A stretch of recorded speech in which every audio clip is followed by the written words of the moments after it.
Hello everyone, welcome to our latest edition of the Cleveland Sports Show. I am your host, Darius Sethna. Thank you so much for joining me this week. We have another complete week of sports on the slate for you to talk about. We're going to get started with some more soccer news, of course. Then Logan Purcell will be joining me to talk more of the NBA playoffs. We're going to break down the second round a lot more. We will also give you more updates with the Cleveland Indians. And guess what? Trade updates with Julio Jones as well. It happened this week. Logan and I are going to break all of it down for you right here, right now on the Cleveland Sports Show.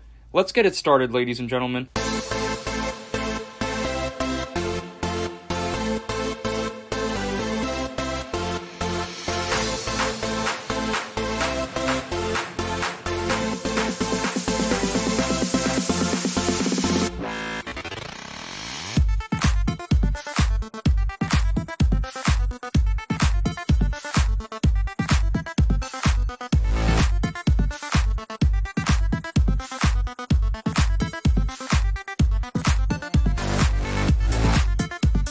Ladies and gentlemen, this is Darius Sethna of NordoniaHills.news, and the Cleveland Sports Show starts right now. Hello everyone, welcome to our latest edition of the Cleveland Sports Show.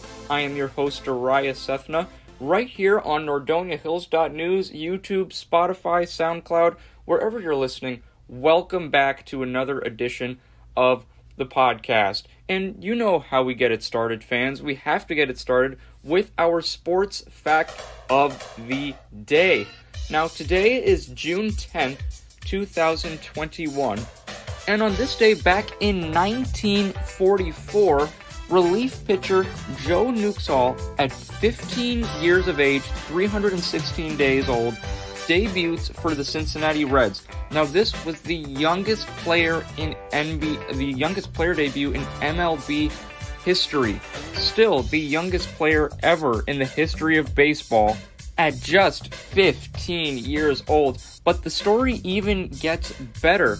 And Joe Nuxhall, not only the youngest player to ever play in an MLB baseball game, he was also a two-time All-Star in 1955 and 1956 for the Cincinnati Reds. Now, his playing career, it began in 1944, obviously, with the Cincinnati Reds. He spent time with Cincinnati also from 1952 to 1960. Then, in 1961, he was a member of the Kansas City Athletics. And then in 1962, he went all the way out west, joining the Los Angeles Angels. After that one season he had with the Angels, Nuxhall returned to Cincinnati for one last stint with the Reds from 1962 to 1966. Now, Nuxhall was inducted into the Reds Hall of Fame in 1968, which was about 1 year after his playing career had ended. I mean, this is just a phenomenal stat. 15 years old and you're playing in a professional baseball game. Do you know what I was doing at 15 years old?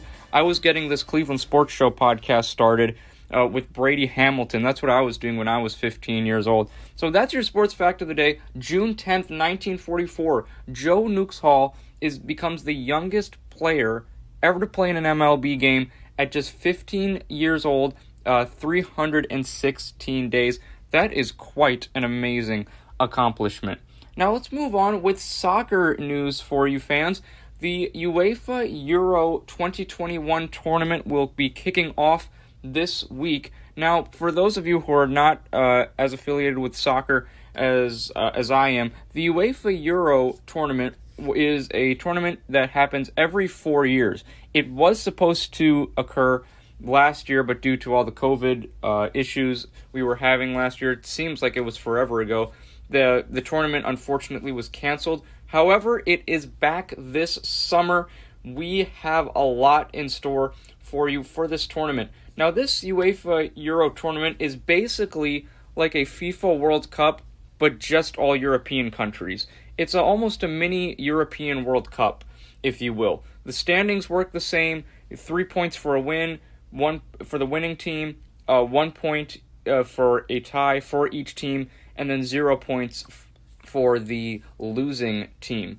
Now, it all kicks off Friday, June 11th, with Italy taking on Turkey. They'll meet in the tournament's opening match in the Stadio Olimpico in Rome, the nation's capital. The final match of UEFA Euro 2020 will be at Wembley Stadium in England on Sunday, July 11th. Now, this is the first time in the history of the UEFA Euro competition that the tournament will be hosted across the continent of Europe. Usually the way it works is that you will have one primary host country, and that host country will host all of the games within the tournament. Last tournament in 2016 was hosted in France, so all the games were played in France. But now with some coronavirus concerns, obviously, you don't want to have all the teams in one country, all in a smaller area. So it makes more sense to just spread all the teams out, and we get to see a lot of Europe's most iconic soccer stadiums throughout the continent. Let's get you updated on the schedule itself for the UEFA Euro 2021 Championship Tournament. As I mentioned, it all starts tomorrow, Friday, June 11th at 3 o'clock p.m. Turkey will be taking on Italy in Rome. That'll be the only match for tomorrow. Saturday, we have a lot of games that begin this weekend. Starting on Saturday, Wales will be going up against Switzerland at 9 a.m. Denmark will be taking on Finland at noon. And then Belgium will be going up against Russia at 3 p.m. on Saturday. Sunday, we have 3 more games for you. England taking on Croatia. That should definitely be a very fun matchup. 2 very skilled teams, 2 powerhouse teams of Europe. You're not going to want to miss that one. Austria will be taking on North Macedonia. No, Nordonia fans, this is not, Macedonia is an actual country in Europe. So yes, there is another place that is called Macedonia. So Austria taking on North Macedonia at noon on Sunday. Netherlands going up against Ukraine on Sunday as well at 3 p.m. On Monday, we've got Scotland going up against the Czech Republic. Spain will be going up against Sweden on Monday as well. And here's a big one. France taking on Germany Tuesday at 3 p.m. That's definitely a game I'm going to have marked on my calendar. Now, when you talk about powerhouses of Europe, it doesn't get any higher than France and Germany. That game, as I mentioned, Tuesday at 3 p.m. And that is the UEFA Euro 2021 tournament. I will keep you updated with what's going on in the tournament for this next month, as the final will be on July 11th. So we've got a month of European soccer on our hands. I'm very excited to cover this tournament for you guys here on NordoniaHills.news. Now let's keep it soccer related. We're going to come back to the MLS. Now, in between our last episode and this episode, no games for either the Columbus Crew or FC Cincinnati. But for the Columbus Crew, in terms of their standings, Columbus, they are in 6th place in the MLS's Eastern Conference. In 7 matches played so far, the Crew with 3 wins, 2 draws, and 2 losses for a combined total of 11 points. As I mentioned, they find themselves in 6th place in the Eastern Conference. However, for FC Cincinnati fans, the future seems a little more bleak for them in the standings right now in the MLS. FC Cincinnati, the lowest ranked team in the Eastern Conference of the MLS. In 6 matches played, FC Cincinnati with only 1 win, 1 draw, but 4 losses, a combined total of only 4 points. The upcoming schedule for FC Cincinnati, they'll be taking on Colorado next Saturday, June 19th at 7:30 p.m. Then on Wednesday, June 23rd, they will be in Chicago, taking on the Chicago Fire. And then they will have an away game against Toronto FC on June 26th. Now for the Columbus Crew and their schedule, on June 19th, they will be taking on Chicago at home in Columbus. They will then head out to Philadelphia for a matchup with the Union before heading out to Austin for a matchup with them. And then they'll return home on July 3rd for a matchup with the New England Revolution, a rematch of last year's Eastern Conference Finals in the MLS. And now joining me on the podcast this week, once again, Logan Purcell. Welcome to the show, Logan. We have a lot to break down, starting with the NBA. But first off, Logan, how have you been doing this week? I've been doing good. I'm excited to keep these NBA playoffs rolling, and we've had a lot of great games so far, so I'm really excited to get going. Yeah, we certainly have had a lot of terrific games. Logan, let's start with, we were talking about the first round last week. Now we're getting into the second round of the NBA playoffs, and we've had some results that have certainly raised our eyebrows. First, let's start with the Eastern Conference playoff bracket, that side of things, and go to this Hawks 76ers series, Logan. When we look at the Atlanta Hawks taking on the Philadelphia 76ers, Game 1, first half, now Philly holds home court, so the first two games of this series were at the Wells Fargo Center in Philadelphia, and you would think that the Hawks had home court in this series, the way they played down there in Philly. They were absolutely terrific. They outscored the 76ers 42-27 in the first quarter, and that first half really was just all Atlanta, Logan. They looked terrific. But in the fourth quarter, the 76ers made a miraculous comeback, being down by double digits late in the fourth quarter. They come back and cut the deficit to 2. They played some terrific defense. They pressured the Atlanta Hawks in the backcourt. They got some miraculous steals.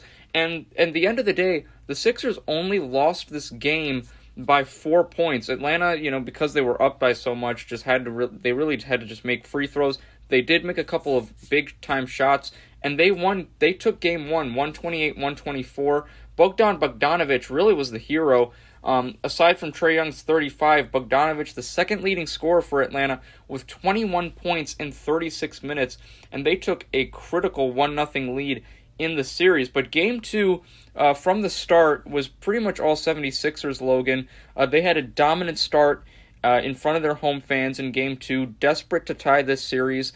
However, Atlanta, eventually, they just kept crawling their way back. There was one point, Logan, where Atlanta's bench in Game 2 outscored Philadelphia's bench 32-0. I mean, that is pretty incredible if you think about it in terms of bench score and the substitutes. But in the third quarter, Atlanta actually took an 80-79 lead. But then when his name was called upon, Shake Milton really made a difference for the Sixers. In 14 minutes, Milton with 14 points and three rebounds. Maybe that's not like the best stat line we've ever seen, obviously, but if you watched that game, Logan, that Shake Milton certainly gave the Sixers a jolt they needed to run away with this game in that fourth quarter. They outscored Atlanta 27-18 in the fourth quarter and won Game 2 in Philadelphia 118-102. And this series is tied at 1 game apiece heading back to Atlanta. So, Logan, I'm going to be completely honest with you here. I'm very nervous about the Philadelphia 76ers moving forward in this series. I mean, they got off to that great start in Game 2, but they allowed Atlanta to crawl back in this game.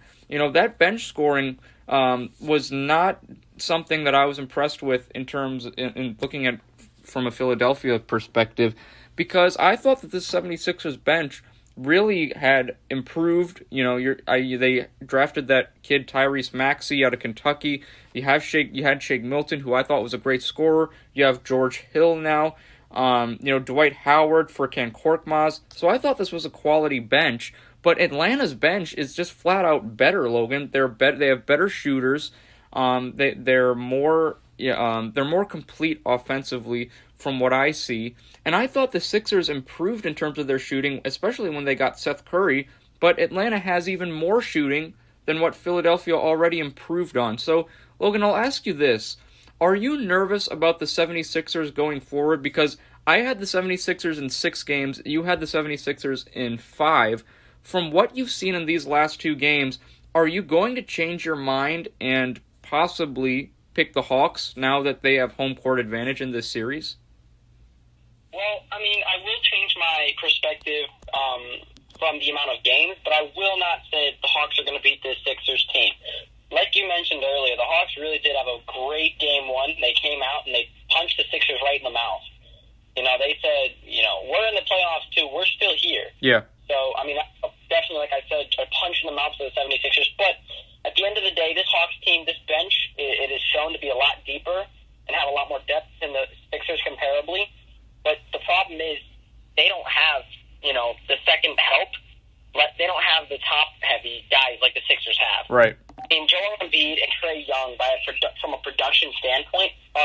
relatively similar. Yeah. But secondary-wise, I would never compare Bogdanovich to a Tobias Harris.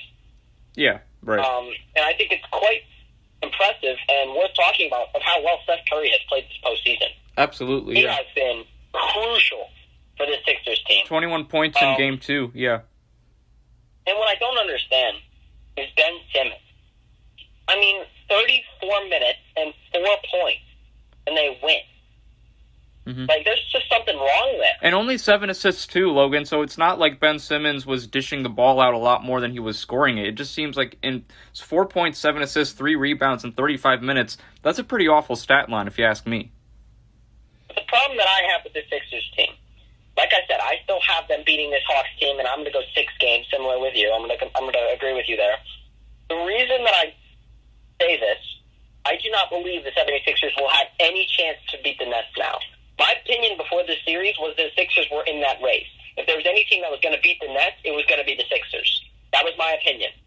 I don't think anybody's going to beat the Sixers, because the issue is Embiid has to score 40 or more for them to barely beat the Hawks. And I'm not saying the Hawks are nothing, because the Hawks aren't no joke. They ain't no joke. They're a good team. Yeah, but they're not the Nets. But they're not nobody's the Nets. Yeah. So that's the problem that I have, is Embiid is dropping 40, shooting, 67% from the field. Right. And they're barely winning games. So I don't think anybody is coming out of the East at this point but the Nets.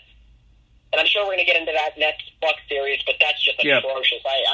I'm going to rip the Bucks on that one. That's ridiculous. Yeah. But as for this series, honestly, I still think the Sixers are taking them out in 6. Okay. If Trae Young got 50, maybe they go 7. Yeah. But I don't find that happening. I still think Embiid's too clutch in late-game performances. Yeah, and we'll definitely see, because the 76ers, Logan, are definitely the much bigger team, the more physical team, and if they can make Trae Young work on the defensive end, that's definitely going to cause problems for the Hawks defensively. Now that DeAndre Hunter is out for the Hawks, it was confirmed this week, he will miss the rest of the postseason due to injuries, and Game 3 of this series will continue. The series will continue in Game 3 in Atlanta at State Farm Arena tomorrow at 7:30 p.m. We'll see who takes that critical 2-1 lead in this series between the 76ers and the Hawks. This is definitely going to continue to be a fascinating series, and we'll see what happens in Atlanta. And Logan, you were just mentioning this. We're going to get into this next series now. Brooklyn Nets, Milwaukee Bucks, the other side of the Eastern Conference bracket. And, Logan, you were saying that the Philadelphia 76ers were the team best built to knock off the Brooklyn Nets. I personally thought it was the Milwaukee Bucks, just with this big 3 in Giannis Antetokounmpo, Chris Middleton, and Drew Holiday. But after these first 2 games in Brooklyn, Logan, because the Nets have home court in this series, I would be shocked to even understand how, if you don't follow basketball and you watched those 2 games and you heard that Milwaukee had a big 3, you would probably be thinking, who is that big 3? Because this big 3 for the Bucks has been completely non-existent. Let's start with Game 1. Now, the Bucks only lost this one by 8 points. The final score was 115-107. But there was a point where the Nets were pretty much dominating this game. It really was in the third quarter. Brooklyn outscored Milwaukee 35-23 alone in the third quarter, and this was with James Harden, Logan, playing less than a minute and only got 1 rebound, and then he hurt his hamstring. He's been dealing with some hamstring problems throughout the season. 0.0 assists, and so barely played at all. So that's one piece of the big 3 that's gone in Brooklyn. Now, Kyrie Irving and Kevin Durant were still obviously there, and they put on spectacular performances. But let's be honest here, Logan. I looked at this box score. Kyrie Irving, 25 points. Kevin Durant, 29 points. Neither of these guys went completely off without James Harden, and the Bucks still find a way to lose 115-107. So, but after I saw the score of that game, Logan, I'll be honest with you, I thought, okay, no worries, no time to panic. They only lost by 8. Brooklyn has home court anyway. They held serve in Game 1. I honestly expected the Nets to win Game 1 just because the game was in Brooklyn. Game 2, Logan, was much more surprising for me. And you look at the score, that just opens up what's even more dramatic in this game. So the Brooklyn Nets win Game 2 at the Barclays Center, 125-86. There was a point, Logan, where the Bucks were down by as many as 49, if I'm not mistaken. Giannis Antetokounmpo, only 18 points. Drew Holiday, 13 points in 34 minutes. Chris Middleton was pretty pedestrian for most of the game, only 17 points in 34 minutes. That's not good enough for this Bucks big three. But here's what really stood out to me, Logan. This was the stat that probably stood out to me most for Game 2. In Game 2, Kevin Durant and Kyrie Irving combined for 54 points, Logan. 54 points. The Nets scored a total of 125 points in Game 2. So if 54 points out of the 125 came from Kevin Durant and Kyrie Irving, the rest of the points came from guys like Joe Harris, Mike James, Landry Shamet, Nicholas Claxton, Blake Griffin. I mean, if you're the Milwaukee Bucks, I'm sorry, you cannot let those guys beat you. You have to let Kevin Durant and Kyrie Irving beat you. And to me, this was just a game where the Bucks had absolutely no defensive plans. They came out right from the start in the game, Logan, using a zone defense on Kevin Durant. That's not going to work. If you're Giannis Antetokounmpo, you have to take this matchup with Kevin Durant personally and find and he's the defending defensive player of the year, right, from last year. So, I mean, if there's anyone on the Bucks who can guard Durant, it's got to be Giannis. Been extremely disappointed in the Bucks in this series. I think they were the only team who had a chance of stopping Brooklyn, and the way they've been dominated, there's really no hope for anyone in the East this year, because I think Brooklyn's just going to run away with the East, like you said. So I'll hand it over to you, Logan, because I know you have a lot to say about this Bucks-Nets series. Are you more impressed with Brooklyn? I'll get you started with this. More impressed with Brooklyn or more disappointed in Milwaukee? I'm more disappointed in Milwaukee because Brooklyn, we know they can go to work. Yes. We do. Now, if this was Game 5 of the NBA or Game 6, I believe, of the 2016 NBA Finals, when Kyrie and Braun combined for 82, yeah, we're having a different conversation. Right. But they didn't. Not to mention, I'd like to make this one note. Even though they didn't get a lot of minutes, this Nets team had 13 players clock in more than 5 minutes. Yeah. This is a deep team. 13 players. That is absurd to me. All right? Now, I'd also like to add, is it possible for me to take back all the stuff I said about Giannis finally performing in the playoffs? Because good Lord, did he choke so bad in this one. Yeah, this is a poor performance. 18 points. 18. This is your two-time MVP, right? And defending the defensive player of the year last year. 18 points. You're 7 foot and you can jump over a car. Yeah. 18 points. I mean, at this point, the only other thing you can honestly point to was they can't shoot. Period. They cannot shoot.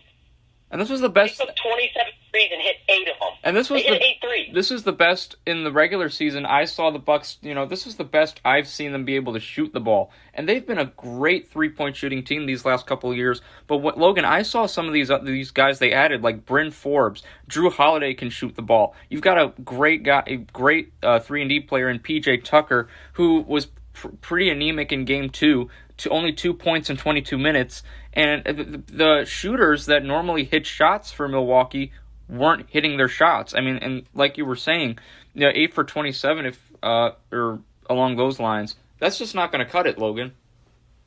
Exactly, and also free throws. They shot 9 free throws. There was a total of 16 free throws, both teams combined. Yeah, that's nothing. And beating Game 2 in the Sixers series, in Game 2, shot 15 alone. Right. There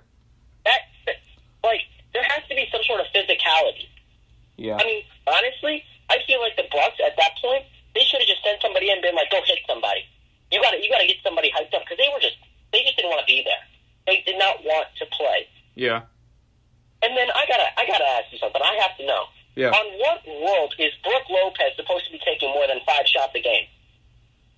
Yeah, 26 minutes, 10 points. Yeah, I mean he's a good shooter, but come on, when you've got Drew Holiday and Chris Middleton, like that's just inexcusable. He's taking just as many shots as Drew Holiday is. Yeah. I don't understand that. Yeah. I just don't get it. But that's honestly, there's not even that much to say. There's nothing to break down. It was a straight up blowout. There wasn't a chance. It was over at halftime. It was over at the end of the first quarter. And I look at this, Logan, to go back on that Brooke Lopez point. I mean, when you think about it, the Nets really don't have a true center. I mean, they don't have a bona fide center that you can count on. I mean, DeAndre Jordan, yes, is there, but he's really not. He's barely playing at all. Nicholas Claxton is young. He doesn't have a lot of experience. He brings high energy, but that's pretty much it. So when I look at the Nets in like the center position, I mean, when they let go of Jared Allen, that was basically it for them in terms of the center position. So guys like Brooke Lopez should honestly be getting their butt in the paint and dominating there down low. Is that your thought on that? Should Brooke Lopez stop attempting those shots and work in the paint more when you see that the Nets really don't have a true center? Well, not even that, but the thing is, you do have to give credit to Kevin Durant, because he has quite actually a lot in this series played that center position for this team. Yeah, he's had to. And given everything, I mean, from an appearance standpoint, Kevin Durant isn't exactly a scary-looking guy. I mean, you could argue that, there are 15-year-olds that have stronger or bigger biceps than Kevin Durant, but this dude's physical. Yeah. He's strong. Yeah. I mean, everybody, and this is just my opinion, Anthony Davis is a big guy, right? But he's scared of contact. All you got to do is rough him up with it, and he won't play well. Right. Kevin Durant's not like that. This guy is just lethal anytime, physicality or not. So, I at this point, unfortunately, with Brooke Lopez, my just opinion is he's not that good. He's just not that good. Yeah. So when you play a team like like the Nets, you have to rely on your stars. Brooke Lopez is awful. I mean, like, when it comes to comparably to the other guys on that team, just my only point was he shouldn't be taking more than 5 shots a game. He really shouldn't. Because you're taking shots away from guys like Giannis, from guys like Drew Holiday, from guys like Chris Middleton. And frankly, I would take a contested 3 by Chris Middleton before I'll take a wide-open 3 by Brooke Lopez any day of the week. Yeah, because Middleton can hit tough shots. Like, he's proven that he can hit tough shots. I'm going to ask you this, Logan, about the Bucks as well. Out of their 3 stars in Giannis, Drew Holiday, and Chris Middleton, which one have you been most disappointed with thus far in this series? Well, for me, honestly, it's been Drew Holiday. I mean, don't get me wrong. Chris Middleton's, he was really, really rough a couple nights ago against Brooklyn. Yeah. Shooting 7 for 20. But the problem is, he played really, really well in the first round. Yeah. Couldn't argue it. Same with Giannis. He played really, really well in the first round despite his really lackluster performance in Game 2. Right. But Drew Holiday, I expected this guy to be, back in New Orleans, I mean, this was a 25-a-night kind of guy. He was that dude over there. Right. He was really, really good, and he's just not like that anymore. But it's interesting, right? Because Drew Holiday isn't one of those guys, we talk about Kyrie Irving, right? I think Kyrie is an amazing talent. You can't even debate his offensive ability, but he takes 30 shots a game. Yeah. He's a volume shooter. He needs to take a lot of shots to score. Yeah. Similarly to Russell Westbrook, right? Kevin Durant can score 40 on 15 shots. Yeah. It's crazy, right? A guy like Giannis, he can't really score on low amounts of shots because he takes 2s. Drew Holiday scored 13 points. And it wasn't like he took 20 shots. He took 10 shots. Yeah. He just needs to shoot the ball. And the biggest, productivity that I was hoping to see from Drew Holiday that I just haven't seen is his defensive ability. Right. I expected him to be all over Kyrie Irving.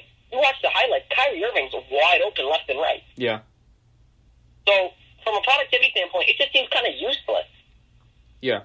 I mean, and yeah. He's probably been the most disappointing out of those 3. Yeah, I mean, and I thought he was really going to be that difference maker because before it was really just Giannis and Chris Middleton who were the primary offensive players of the Bucks.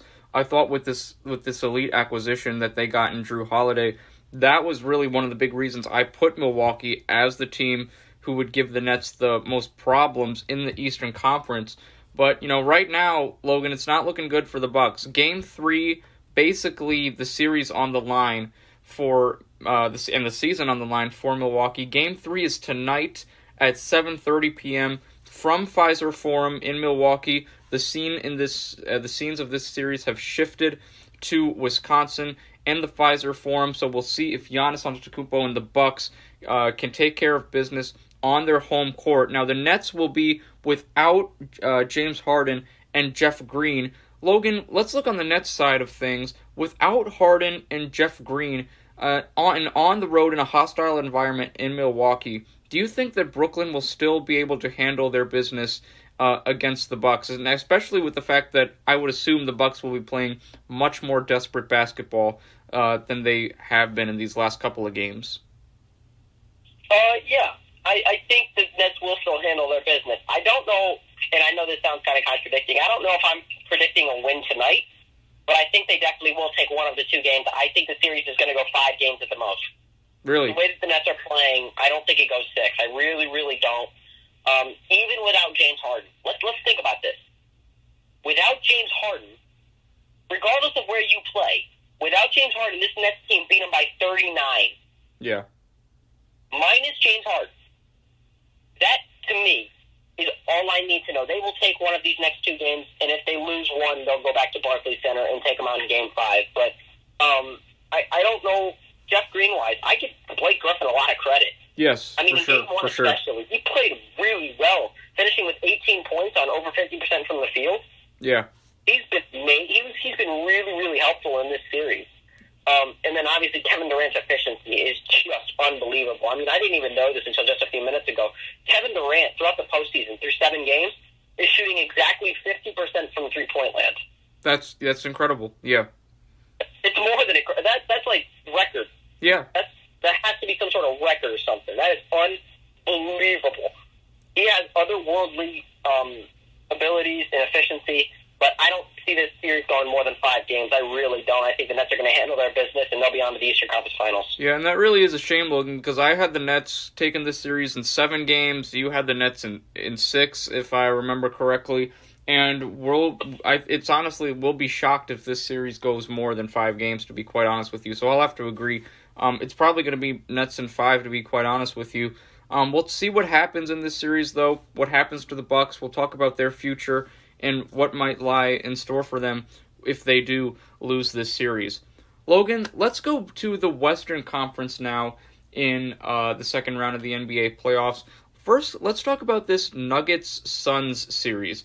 Now, when I saw this series on paper, I was very excited to watch it because, to me, these are 2 of the deepest teams in the Western Conference. Utah, as I've mentioned before, extremely deep, but this Nuggets team, even without Jamal Murray, is still a very deep team. Will Barton returned last night for the Nuggets, and this Suns team, too. Not only are they talented, but they have guys coming off that bench. You're talking about guys like Cameron Payne, Cam Johnson. These guys really have stepped up for the Phoenix Suns. And then obviously it looks like Chris Paul is healthy again. And this Suns team, Logan, is no joke. And they have taken the first 2 games of this series. Now, Phoenix does hold home court. So they did hold serve on their home court in these past 2 games. Game 1 was a 17-point win for the Suns. They outscored Denver 34-26 in the fourth quarter. Michael Porter Jr. of Denver finished with 15 points in 31 minutes. Nikola Jokic, who was just named MVP this week as well, 22 points in 36 minutes for him. On the Suns side of things, Mikal Bridges, Logan, has really been a huge factor for them all season long, and he finished with 23 points in 34 minutes. Devin Booker and Chris Paul combined for 42 points, each of them with 21 points. DeAndre Ayton has really been handling his business in this series against Nikola Jokic. 20 points, 36 minutes in Game 1. And then in Game 2, Logan, for DeAndre Ayton, if we look at this, when we look at the stats here, Ayton he really was fantastic, and he's not scared to take on Nikola Jokic from what it looks like to me. DeAndre Ayton, 15 points, 26 minutes, and 10 rebounds as well. So when we look at this series, Logan, are you more surprised by how Phoenix has taken care of business on their home court, or are you just more disappointed in Denver and how they've basically been blown out in 2 straight games? They lost Game 2, 123-98. It really was just never competitive. They were down, by as many as 30 at one point, if I'm not mistaken, from what I saw last night. And this is I understand that they don't have Jamal Murray, but again, I was talking about they have a deep roster. So for them to get blown out in these first 2 games, it's really been disappointing thus far. So what are your thoughts? Are you more impressed with Phoenix, or are you more disappointed in Denver? Well, this is a two-sided question. So first off, I'm going to say this. When it comes to the blowouts, there's no excuse. None. I mean, this Suns team is good, but it's not the Nets. And I'm just going to keep on saying that. It's a good team, but it's not the Nets. They should not be getting blown out like that. Now, I'd like to say, more than anything, I am very impressed with the Phoenix team, with the Phoenix that we've seen these past 2 games. Yeah. Now, personally, and I don't mean to be a hater, but I haven't been all that impressed with Devin Booker's performance. I really haven't. But, lucky for him, he hasn't had to play very well because Mikal Bridges, Chris Paul, DeAndre Ayton, yeah, exactly. Johnson, all these guys have stepped up. Right. So you're not going to need Booker to step up, and he had 21 points in Game 1, and then in Game 2, Logan, look at the stats here, only 18 points, but it's not like he's been completely anemic. But like you said, those guys are stepping up. It's that next man mentality. So there's really no reason for Booker to have to elevate his game when you said guys like Mikal Bridges, Jay Crowder, and DeAndre Ayton are contributing as well. Exactly. So I'm hoping he'll be able to step up, because I'm telling you right now, I know it's been a blowout these couple games, but I am predicting at least one close game in this series. At least one. Oh, absolutely. Yeah. Either way, it's going to be a close game, so I'm hoping he can elevate his game in that one game. Yes. Because if he can't, he might show a little bit of lax in his game and come postseason. Yeah. But I'm really, really excited to see what this is going. But the Nuggets, there is no excuse for this blowout, for these couple blowouts. Nikola Jokic, he's played all right. But, I mean, I'm disappointed in my guy, Michael Porter Jr. I was talking him up, and I said he was really, really good, and he played really well in the first round, but he has been awful these first couple games. Yeah, only 11 points. Pathetic. Yeah, only 11 points and 6 rebounds, all in 28 minutes last night. That's not the greatest stat line. Yeah, on 3 of 13 from the field as well. Yeah. Just awful performances from all around from that team. The bench has been bad. I mean, honestly, I don't see how this could go any other way. But I'm hoping they can at least make it one good game, so it's not all blowouts and it's all not let's turn off the TV at halftime. Yeah. But either way, I'm hoping Book can step up and show me I'd just like to see one really, really good game, because we've seen players who perform in the first round and then can't do it from then. Yeah. Most recently, a guy like Giannis or Chris Paul. For a lot of years, Chris Paul couldn't get anywhere. Yeah. In Los Angeles. Yeah. He couldn't perform after the first round. Right. So I'm hoping Book isn't like that, but we're definitely going to find out in the next couple nights in Game 3 and Game 4. So, looking at it from the Nuggets' perspective, Logan, Jamal Murray, their star point guard, who had a terrific year in the bubble last year, obviously out after hurting his knee, tearing his ACL a few months ago. If Jamal Murray was healthy and playing in this series, Logan, do you think that we would still be in this position? Is that Suns team just that good, or do you think that Jamal Murray would have helped stop the bleeding a little bit for this Denver team if he was healthy? I think Jamal Murray would definitely do more than just stop the bleeding. I think the series would actually be a 1-1 series instead of 2-0. Game 1, although it was only a 17-point game, it was kind of dominated entirely by that Suns team. Given the score and the spread, I do believe Jamal Murray would have made a huge difference offensively with his ability to play, make, and facilitate the offense, as well as shoot the lights out of any arena at any given time. So I think the series is a 1-1 series. I think Jamal Murray would be getting around 25 a game. Yeah. That's what Jamal Murray does. But I think that, unfortunately, since they don't have him, they've got to have somebody step up. And so far, that has been Michael Porter Jr. But if he doesn't start getting over 20 points a game for the rest, if he doesn't get any 20 points a game, I don't see this team winning. Because unfortunately, they don't have anybody else that really can do that like that. It's a deep team of quality starters, but none of them really are going to go and drop 25 on you. You know what I mean? Right.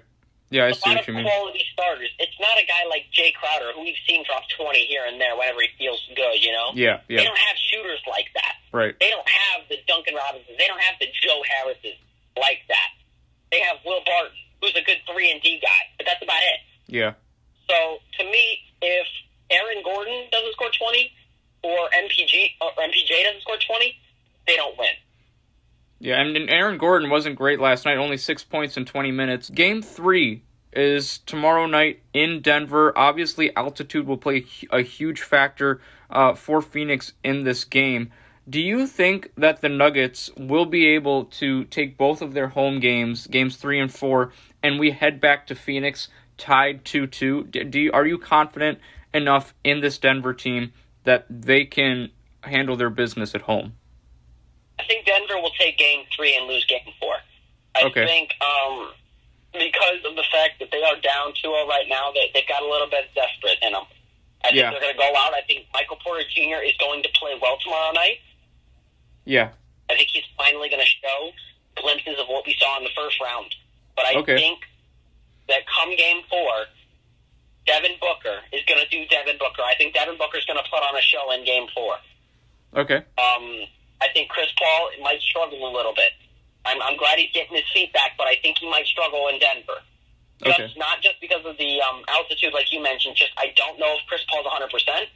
He definitely looked 100%. Yeah, he looks a lot better for sure. He looks a lot better than he did in games 1 and 2 of the first round. He looks a lot better than that. But as commonly known, looks can be very deceiving. I think I need to see a little bit more out of him. I think he'll struggle in game 3 and game 4. Okay. But I do think the Suns will go up 3-1. And if they don't take it out back in game 1, back in Phoenix in game 5, then they go back and take it out in game 6. So I got this series going 5 or 6, depending on how Jokic plays in game 5. Yeah, and Nikola Jokic is now with Jamal Murray out, is going to need to show us why he was this year's league MVP. Congrats to him, but he definitely has a lot of work to do in this series. As I mentioned, Game 3 between the Suns and Nuggets will be tomorrow from Denver at 10 p.m. Eastern Time. Game 4 will be on Sunday, the 13th, at 8 p.m. from Denver. Now, let's look into our last Western Conference semifinal series, Logan, between the Los Angeles Clippers and the Utah Jazz. That's right, the Clippers defeated the Mavericks in Game 7, Logan. So sadly, your guy Luka Doncic is out of the playoffs. The Clippers, the first team in this series to win a game on their home court. So they moved on to the second round, and they faced the Utah Jazz in Game 1 of this series. Now, Utah, with them being the first seed in the Western Conference, they hold home court. So if there is a Game 7, it will be in Salt Lake City. And let's look at this box score, Logan. First for the Clippers, Kawhi Leonard, 23 points. Paul George, 20 points in 37 minutes. A lot of people are talking about the Paul George performance. Obviously it wasn't great, but to me, I didn't see it being a complete disaster. It could have been a lot worse. Luke Kennard, though, in these last two games, Game 7 of the first round and Game 1, he's really stepped up for the Clippers, Logan. 18 points in 29 minutes. The Clippers were doing a tremendous job in the first half of this series. They were up by double digits, and they were up 60 to, if I'm doing my math correctly here, they were up 60 to 47 at halftime. So they looked really strong, Logan. But in that third quarter is really what kind of tore them apart. They were outscored 32 to 19 in the third quarter. Utah went on a very long scoring drought in that first quarter, but they picked it up and they basically made up for it in the third quarter, scoring 32 points alone in that third quarter. Then they outscored LA 33 to 30 in the fourth. So Logan, I wanted to have your opinion on this. Are you nervous about the Clippers moving forward in this series? Because when we look at it and you think about it, they just came off of Game 7 2 days ago. Then they go to Salt Lake City, and they're competing with the Jazz. They were honestly dominating that first half against Utah. But then the three-point shooting starts to affect them. And then Utah is hitting all of their shots. Donovan Mitchell was tremendous in Game 1. 45 points in 37 minutes. This guy is putting up numbers that are just unbelievable. These are all-time great numbers he is putting up for the Utah Jazz, and in the postseason nonetheless. So are you concerned about the Clippers moving forward in this series, or do you think that Paul George just had a bad game? Not a bad game, but it was an average game by his standards, and you think that they can bounce back in Game 2. How do you feel on the Clippers, about the Clippers right now? Well, they're worrying me a little bit. I'm not going to lie. I mean, you talked about Paul George. You said he had an okay game. Personally, I'm not sure if I agree with that. I'm not going to lie. He had 20 points. Okay. He had 10 rebounds. Okay. He also shot 4 of 17 from the field. Mm-hmm. So he's shooting under 25% from the field. Yeah. That, to me, regardless of who you are, is unacceptable. Yeah, I mean, if you have 50, you shoot under 25%, that's another level of low. Yeah, I mean, the other player that I'd like to mention before I answer that question is Marcus Morris. Who is paying this guy? Steve Ballmer. We talk about Brook Lopez. This guy shoots 4 of 14 with 9 points. Yeah. What? Yeah. Are you serious? And this was a guy who was on the Celtics. He was on the Celtics a couple years ago, Logan, and he was a key bench contributor for that Boston Celtics team. And, he's had some good games in these playoffs, but for the majority of it, I really don't know what's going on with him. I agree with you there.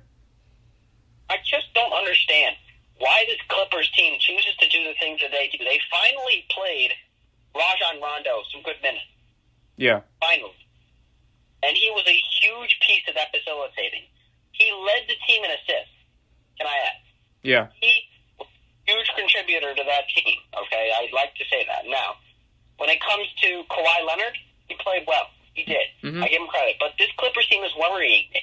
Because the Jazz absolutely tore them apart in the second half. Yeah. Tore them apart. Donovan Mitchell. Good gracious. Yeah, this guy unbelievable. Is amazing. Yeah. 45 points, over 50% from the field. Wow. Yeah. Just wow. I mean, this team is worrying me. Game 2, it'll be a good game tonight. I'll tell you that much. It'll be a good game. But I don't know what to even say about this Clippers team because they seem to do everything right and they still lose. Really, what do you think they did? Because you were talking about Paul George, and from what you were explaining, Logan, he wasn't doing what was right. So even though the Clippers they got torn apart, like you said, in that second half, what did you see from them that they were doing right to have a chance to even win this game?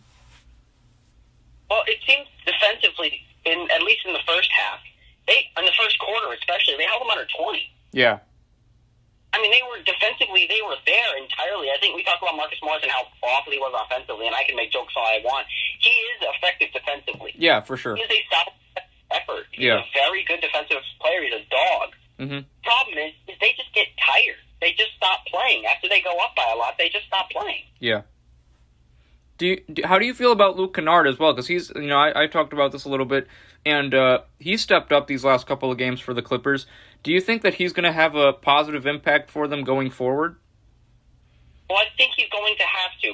That is the only that's the only possibility to me that this team is going to have a chance in this series. This Utah team is a very good team. Yeah. We saw it in round 1. And I think we're going to see it in round 2 here. I think the Jazz are going to win this series. I think that they're going to take it, and it's going to go to 6. I think it's going to go to 6 or 7. But I think Luke Kennard is going to have to continue to play really, really well. He's only averaging about 8 points a game right now. Yeah. He also hasn't gotten a lot of minutes. I think his improved play will add on.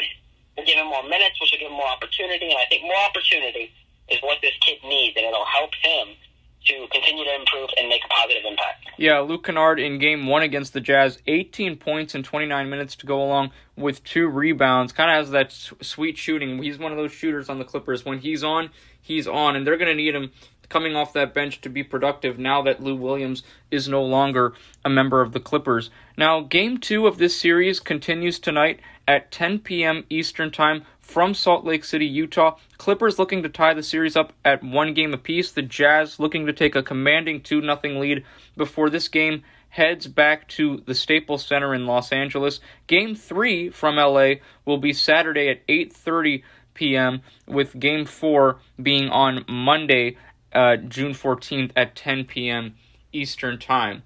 Logan, that concludes NBA playoff news for us this week, but we're going to keep it locked in on basketball here just for a little bit more. Let's talk about the WNBA. The regular season has been well underway for this last about a month now, and let's take a look at the Eastern Conference here. Look at the Connecticut Sun. They have been on a tear. They're 8-2 overall on the season. They're 5-0 at home, 3-2 on the road.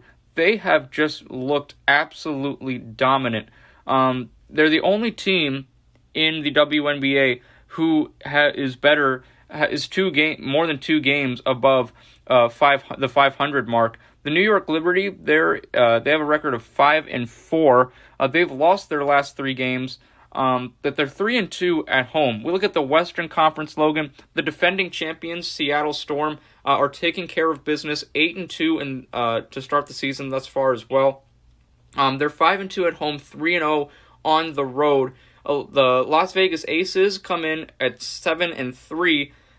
They've won their last 2 games, and they're 3-1. They're 3-1 at home. So, Logan, when we look at this, when we look at the standings here in the WNBA, from what you see right now, is this what you expected from the league thus far? Are there any surprises that you've seen? Yeah, I mean, this is around where I expected. I mean, I think we all looked at Connecticut Sun and looked at Jontel Jones, and all expected her to ball out per usual. You know, a 6'6" monster forward. She's a huge talent for that team, and I think a lot of people expected this team to be where it is right now in the conference. And in the West, obviously Seattle. Breanna Stewart has played really out of her mind like she usually does. Sue Bird has played well even at her age. But one honorable mention is Jewel Lloyd has had a fantastic step up this year. Yeah. She has played so well. She jumped from 15.5 points this last season in 22 games to 20.5 now. Yeah. She has played very, very well this year. So she is a huge reason that the Seattle Storm is in the position that it is. The only surprise that I would say, and I know I talked pretty highly of them before the season, is the Las Vegas Aces. 7-3 right now in the West. It's a good young team. It's a young team that I wasn't really sure what to expect from. I know they looked really good, especially with Asia Wilson at that forward position. She's been amazing. Yeah. These past 4 years, she has had great years back to back, efficient years. But a lot of the young guards and young centers that they just got recently have played really well as well, aiding to their huge start to this year at 7-3. And I want to talk about the Chicago Sky a little bit here too, Logan. Candace Parker returned last night for her home debut, and the Sky right now are struggling. They're 3-7 right now on the season. They're 2-2 on the road, but they're only 1-5 at home, and that one win was their most recent win with Candace Parker returning. You know, given the fact that she is getting older now, do you believe that Candace Parker can still carry this Chicago team back to at least a respectable position in this Eastern Conference? Well, I don't know. As you mentioned, she's getting older, and Sue Bird, she's around there that same age. She's getting up there just like she is. Right. But I think Kalea Copper, is going to have to continue to get better. Only at 14 points a game, she leads that team in scoring. Yeah. On 40% from the field. Nobody, and this is an interesting fact, one person on that team shoots over 45% from the field. One person. Yeah. And that, to me, is just not okay. You have to be able to be efficient in going about your business. And Candace Parker, she's been a huge talent her entire career, but she's starting to fall and lag behind at only under 10 points a game and 31% from the field. I don't think she's ever going to be the same player that she used to be. Yeah. But I don't know if she can truly be that big of a contributor to the point to bring them back to a competition respectable record. And let's stay in the Eastern Conference and talk about the Washington Mystics as well, Logan. Same overall story. Elena Delle Donne, still on the roster, however, getting older, and the Mystics find themselves in 4th place in the Eastern Conference. They're 3-5, 3 wins, 5 losses, and they're 2-3 at home and 1-2 on the road. And this is with Elena Delle Donne, still being on the roster. Do you think that she can also boost the Mystics? Because I definitely think they can be better than the Dream, and they'll fight with the Liberty, because I think the Liberty are a very talented young team. They can fight with New York to get that second spot. Do you think that Elena Delle Donne, similar to Candace Parker, can carry her team to a more respectable position in these Eastern Conference standings? Well, I do. I think that Elena Delle Donne, she's not as old, she's not as seasoned as Candace Parker is, but she also provides a little bit more size. Yeah. At 6'5", she's going to provide a little bit more ability in the inside, and that's the best shot you can get is a layup. And then I also think she's got more help than Candace Parker, with Tina Charles having an amazing year. Yeah, absolutely. Leading the league in scoring, and Ariel Atkins continuing where she left off last year. Yeah. At that guard position, she's holding down the fort. I just think that this team's got a lot going for them, and you've got your facilitator guard, Natasha Cloud, averaging her 6 assists a game and 2 steals. She has played well as doing her job. I just think that Elena Delle Donne has more to come back to than Candace Parker does. Candace Parker, it seems like she's taking a team that was at the bottom, taking them to the top, and I feel like Elena Delle Donne's coming back and taking a team that has the pieces.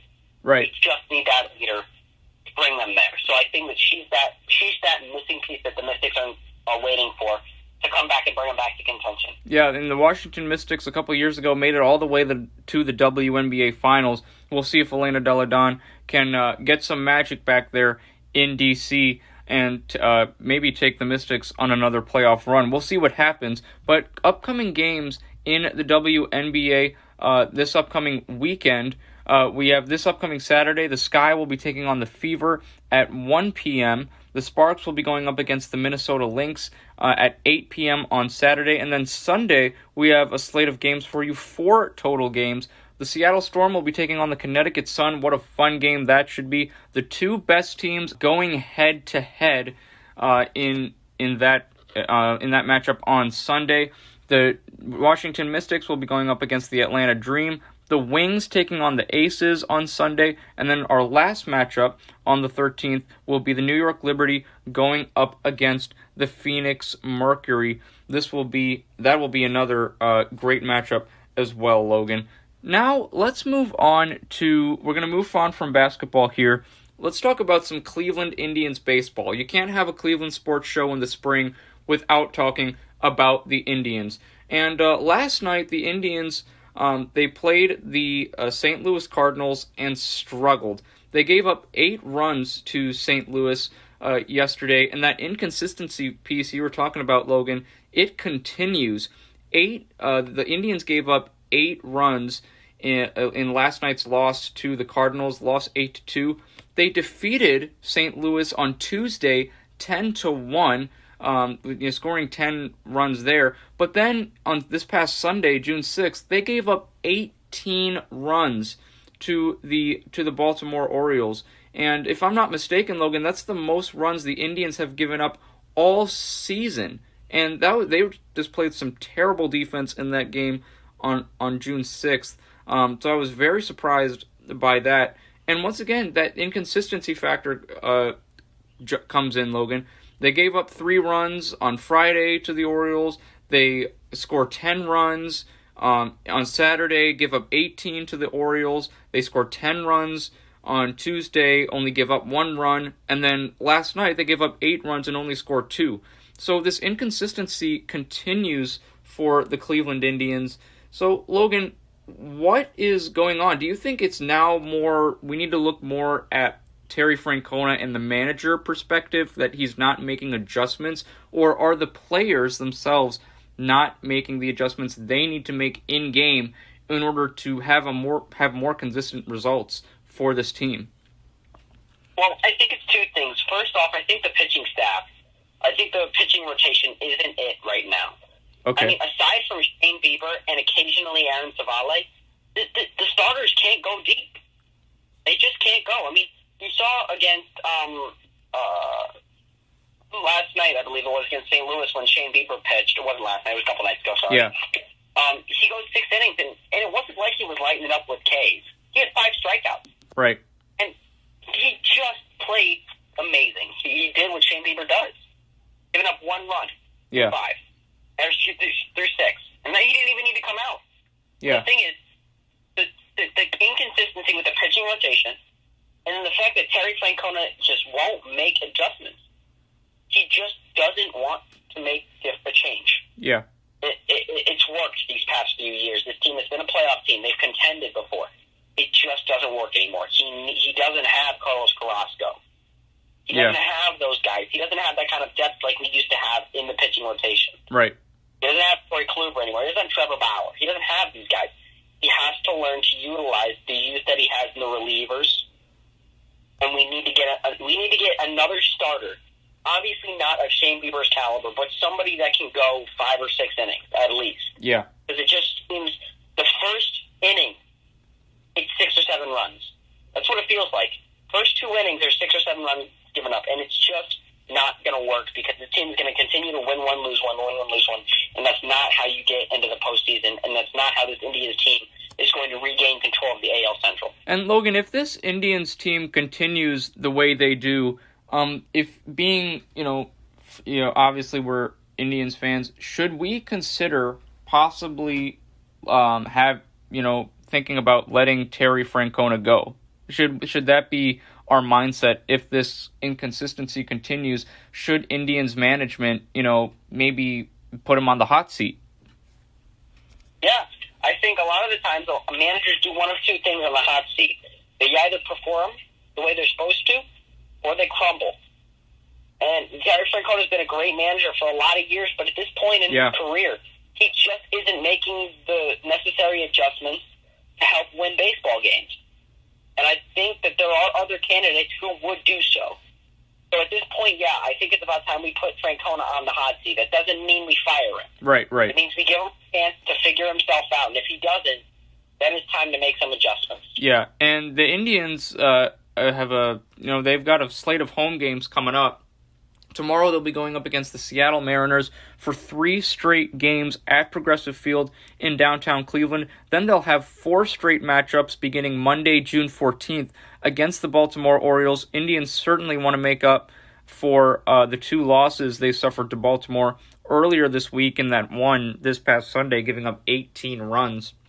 The Indians, after that 4-game homestand against that 4-game home series against Baltimore at Progressive Field, they will head to Pittsburgh for 3 matchups against the Pirates before then heading out to Chicago and Minneapolis for matchups against the Cubs and the Twins. So, Logan, with these next few home games against the Mariners, 3 against the Mariners, 4 against the Baltimore Orioles, what do you want to see from this Indians team? I know we've been talking about that consistency factor just needs to improve. But what else are you looking for from this team? You've been talking a lot about the pitching as well. Is the story continue with the pitching, or is there another aspect on the field that you want to see the Indians improve on in these next few home games? Well, I mean, I'm going to go back to the consistency, at least with the bats. The bats, I'm just going to say consistency because that's what's going to make the difference. We need the guys in Jordan Luplow. We need Bradley Zimmer. We need those guys to get on base so our better batters, Cesar, Oscar, Jose, they can bring them home. Yeah. That's how baseball works. It's how you win games. That's how you drive in runs. Pitching-wise, I need Aaron Savale. I just talked about how well he's played this year, an 8-2 record win-loss. He needs to continue it. 3.49 ERA. He's having a good year. He just needs to keep it up. tomorrow night against Seattle. This next series, I'm interested, again, to see Terry Francona especially. I need to see him make adjustments at the right time. Yeah. And if the pitchers are playing well, don't pull them. Don't pull them. Bieber, I don't know why he pulled him in the sixth. I understand trying to keep him, but he's probably not going to play for another week anyways. I don't know why you pull him. Why not let him go 8 or 9? Let him go 8. Until you're up to 10-1. Let him play. Yeah. It's not like you don't have insurance runs. Right. He's got 9. Yeah. So at that point, you need to let him play baseball. Let him do his job. Yeah. So I'm interested to see the kind of adjustments that he makes, because that's right now what I'm interested in, is whether Terry Francona will finally make the adjustments after being put on the hot seat. Yeah, it'll certainly be an interesting next couple of games for the Indians. Right now, they're second place in the American League Central Division with a record of 32 wins and 27 losses. They're 4 games behind first place for that Central League pennant. The Chicago White Sox claim first place. They're 37-24, Chicago is. 24-11 at home, 13-13 on the road. The Indians, meanwhile, they're 5-5 in their last 10 games. They're 14-12 at home, looking to improve that home record and get some more wins under their belt before they head out on the road to Pittsburgh, Chicago, and then Minneapolis. So those are going to be some long road trips for the Indians. Logan, one last topic of discussion for us today on the Cleveland Sports Show this week. I am very excited to hear what you have to say about this. We were talking last week about the Julio Jones trade rumors and if he stays in Atlanta, what'll happen, where could he possibly go. Well, we got coincidentally, to be honest with you, we got our answer this week. The Atlanta Falcons have traded Julio Jones to the Tennessee Titans. Now, Tennessee they were a big surprise last year in the NFL. They had a terrific season. They fell to Lamar Jackson and the Baltimore Ravens last year in the wild card round. But with the addition of Julio Jones, this Tennessee Titans team is certainly very scary. When you look at their division, Logan, I don't see how you can put this Titans team over any other team over this Titans team. You're talking about the Colts, the Texans, and the Jaguars, who are also in Tennessee's division. I think this acquisition of Julio Jones, you put that alongside the talents of Derrick Henry, who is an absolute beast. He was terrific last season. You have A.J. Brown at the wide receiver. Ryan Tannehill is still a quarterback, very, very resourceful quarterback, very reliable quarterback. You have Bud Dupree still as your linebacker. This Tennessee team, with this acquisition of Julio Jones, is really going to be scary for teams, especially in the AFC South. So let's keep it locked in on the AFC South, Logan. Do you think that this acquisition of Julio Jones firmly solidifies Tennessee as the team to beat in the AFC South? Because to be quite honest with you, I know the Jacksonville Jaguars, with that number 1 pick in Trevor Lawrence, and now they have Tim Tebow, so they clearly have some pieces with Urban Meyer as the head coach now, but I still think the Titans are far better than the Jaguars and will be this year. So do you think that with this acquisition of Julio Jones, Logan, that the Titans should be the favorites in the AFC South division? Yeah, I mean, I think they were the favorites without him, if I'm being honest with you. Yeah. I think that Jacksonville Jaguars, until I see something, shouldn't even be mentioned in the same breath as the Tennessee Titans, if I'm being completely fair about it. Let's be honest, the team goes from 1-15. What are they going to be, 15-1 next year? Right, right. No. And I understand. I'm just, I'm being dramatic, but still. Absolutely, At this point in their life, in the franchise, I just need to see something from them. Do you think... I was just going to ask you this too. What about the Indianapolis Colts? I mean, Carson Wentz is there now. They had an 11-5 season last year. Do you think they could challenge Tennessee as well? I think it's a possibility, but I still don't think I could ever put them near favorited because of the lack of a receiving core in Indianapolis. Carson Wentz, I mean, I understand he had nothing, and when I say nothing, I mean like he had nothing in Philadelphia.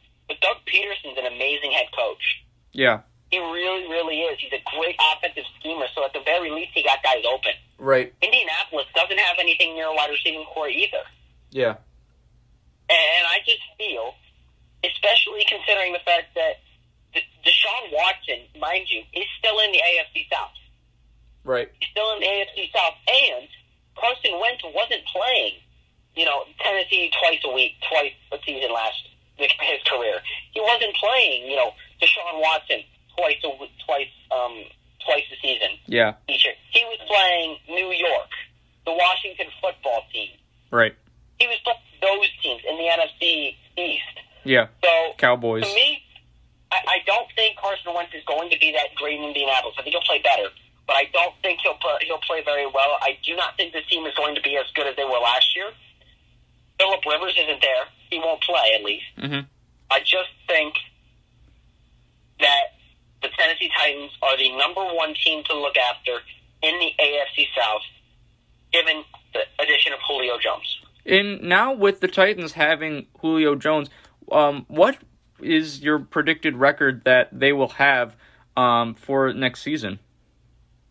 I'm going to go around a 13, or not 13, sorry. I would honestly go to the extent of like a 12-5. Okay. 11-6, around there. And the reason I say that is because this team, and I was talking to a friend about this, and he was like, oh my God, this Titans team might just be like one of the best teams in the AFC now. And I don't know if I would go to that extent. I will say this much. This is now going to be one of the most dangerous offenses in the NFL. Yeah. That is true. Right. Because you're going to have a disgusting play-action game. It's going to be ridiculous. Right. You're not going to be able to stop them. The offense is going to be very good, but the problem is, and Ryan Tannehill played really well last year. There's no doubt about it. Yeah. But Ryan Tannehill isn't going to be, the next coming of Lamar Jackson. No. He's not going to be, a 40-touchdown, 50-touchdown, and no-picks kind of guy. He's not going to turn into Aaron Rodgers because he's got Julio Jones on the team. Right. That's just not how the NFL works. Yeah. It's not like the NBA where you can go to a team that has nothing and then drop 30 points and be amazing. That's not how that works. Yeah. You have to put in what have to be great. Yes. And Ryan Tannehill, to me, is just a system quarterback. He's a game manager. Yeah. He can make throws. He's a game manager. That's just what he does. So to me, they're missing a true A-plus, A-minus level quarterback. Okay. And that defense is skeptical. That defense isn't very good. It's got a couple pieces. Yeah. They've got Saquon Jones in the D-line. They've got, guys like Logan Ryan in the secondary. Or not anymore. No, sorry, not Logan Ryan. They've got Malcolm Butler. They've got guys in the secondary. Kevin Byard. They've got guys back there. Wesley Woodyard in the linebacking core. This team is just pieces short.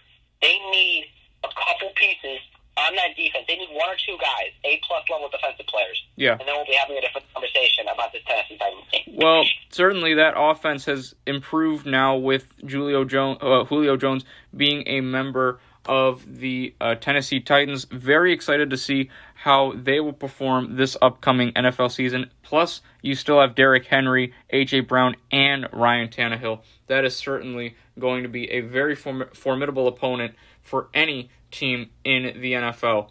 Well, Logan, that concludes our latest edition of the Cleveland Sports Show. Thank you so much for joining me this week. I really had a great time talking about the NBA playoffs with you.